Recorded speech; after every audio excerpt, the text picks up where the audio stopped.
Good evening, and welcome to another session of Pray, Fast, Love. And I mentioned to Anne the other day that during the Triduum, Holy Thursday, Good Friday, and Holy Saturday, I spent some time in fasting. I started at 5 o'clock on Thursday, on Holy Thursday, after we had our wonderful celebration of the gift of the Eucharist and the priesthood at 5 o'clock. And to a Good Friday, I had nothing to eat, and until 9 o'clock in the morning on Holy Saturday, I finally had breakfast. It was 40 hours. And so I fasted for 40 hours. It's the most I've ever fasted at any time. And maybe it's because of the fact that as I grew older, I realized that the value in fasting and what it offers throughout all of the ways it's been a part of our history and a part of so many lives of good people, some of them who have even become saints. Fasting is just part of not just Lent, but it's part of the history of the church. We had Rogation days in which we fasted 3 times a week in preparation and celebration of the feasts of the church. So fasting is something that we do by way of penance. Lent for us is not so much about fasting. I remember when I turned 21 and I could only have one full meal a day and nothing between meals. And this was for all the days of Lent, for 40 days, excluding Sundays. But nevertheless, 40 days of fasting. Now we fast on Ash Wednesday and Good Friday. But there still is all that reason to fast because of the fact that we realize there's some things that have a hold on us that we really need to look at and to understand the power that they have over us. You know, people in 12-step groups can give up drugs or alcohol because of what it does to them and by way of addiction. But there's some people who go to Overeaters Anonymous, and it's because they're addicted to food at all and any time. And it becomes such a powerful force in their life that they need to find a way not to be free from it, but to be free for it. There's a big difference. I think that's one of the basic reasons behind why we give up anything for a little while, if not forever, because it has a power over us and we want to be free. And so much of our lives is given over to all kinds of addictive behavior that there's a whole lot of things that we need to fast from, even beyond food. But what we're about here is about what fasting means to us from a particularly spiritual way of life. And I keep telling people that I have a computer full of quotes, and I'd like to share some with you. They're from a wonderful little book called Celebration of Discipline, The Path to Spiritual Growth. And the part about fasting says some wonderful things. And so I'd like to share some with you. Fasting must forever center on God. If our fasting is not unto God, we failed. More than any other discipline, fasting reveals the things that control us. Wow. Fasting reveals the things that control us. We cover up whatever is inside us with food and other good things, but in fasting, these things surface. Fasting reminds us that we are sustained by every word that proceeds from the mouth of God. Matthew chapter 4, verse 4. Food does not sustain us. God sustains us. Therefore, in experience of fasting, we are not so much abstaining from food as we are feasting on the Word of God. Fasting is feasting. Get to that a little while later. But fasting helps us keep our balance in life. How easily we begin to allow non-essentials to take precedence in our lives. How quickly we crave things we do not need until we are enslaved by them. Yeah, once again, it's a matter of freedom. This is not excessive asceticism. It's discipline, and discipline brings freedom. In many ways, the stomach is like a spoiled child, and a spoiled child does not need indulgence. A spoiled child needs discipline. You are to be the master of your stomach and not its slave. Those are just some of the things he says in a little chapter about fasting.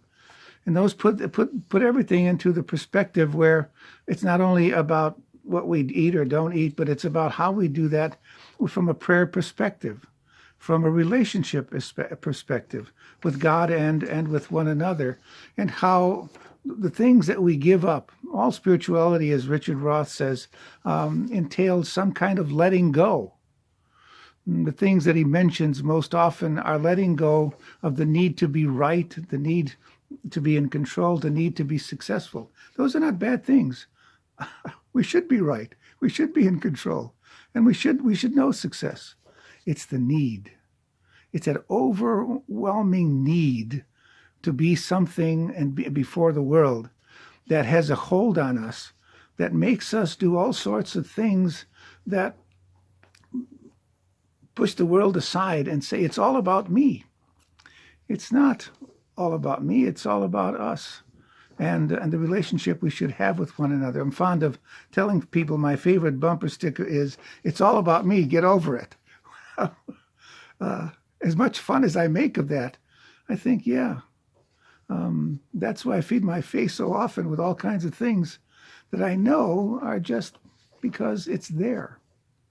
And so while I joined the group to know so much more about the possibilities of growing in this way, and particularly at this time when we have so much time to look at our lives and to find out what it is that has a hold on us and what it is we're looking for freedom from and freedom for. And this is another little exercise. I found this in a bulletin, I think it was, and it talked about fasting and feasting. It mentioned a few things that are connected in terms of both. When we fast, then we can feast. And I added a whole bunch of them.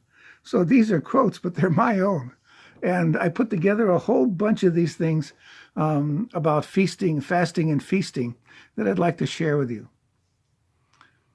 Fast from the need for attention. Feast on attending to the needs of others. What are we celebrating during the coronavirus? We're celebrating on people who are feasting on looking after the health and well-being and saving lives as they look at others. Fast from indifference. Feast on the difference we can make when hope is lost. There's all kinds of fasting. It's not just food, but it's the kind of things that we feed our mind and our heart and our soul with that sometimes need a fast. Fast from dwelling on the mistakes of the past. Feast on what they taught you.